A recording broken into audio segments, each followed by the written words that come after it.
তো হ্যালো বন্ধুরা, তো দেখতেই পাচ্ছ আমি এখন এসেছি আমার বাপের বাড়ি।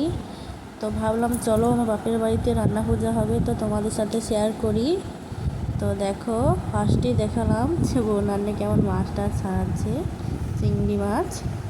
তো দেখতেই পাচ্ছ। তো তারপরে ভাবলাম চলো তোমাদের সাথে নারকেল ছাড়ানো শেয়ার করি। তাই দেখো বাবা নারকেল ছাড়াচ্ছে, দিদিও পাশে দেখাচ্ছে দেখো। তো দেখতেই পাচ্ছ।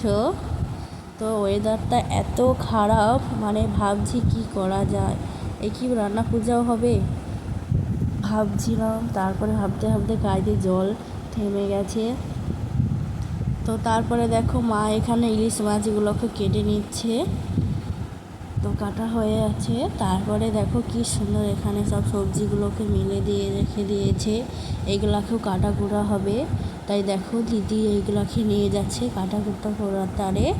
তো এগুলো কেটে নেওয়া হবে। তো আমিও এখান থেকে কিছু জিনিস নিয়ে যাব।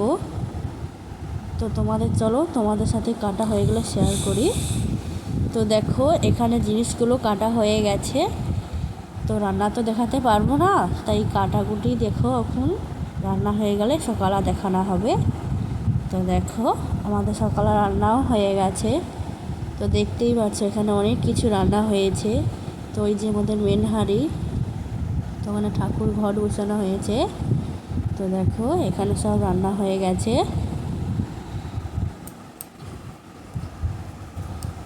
দেখতেই পাচ্ছ। তো এখানে মাছ আছে, এগুলো ইলিশ মাছ ভাজা এক্সট্রা রাখা হয়েছে। তো দেখো আমাদের এখানে পঙ্গল দেওয়া চালু হয়ে গেছে। তো এখানে আমি ভিডিওটা শেষ করলাম দেখো। তো ভালো যদি লেগে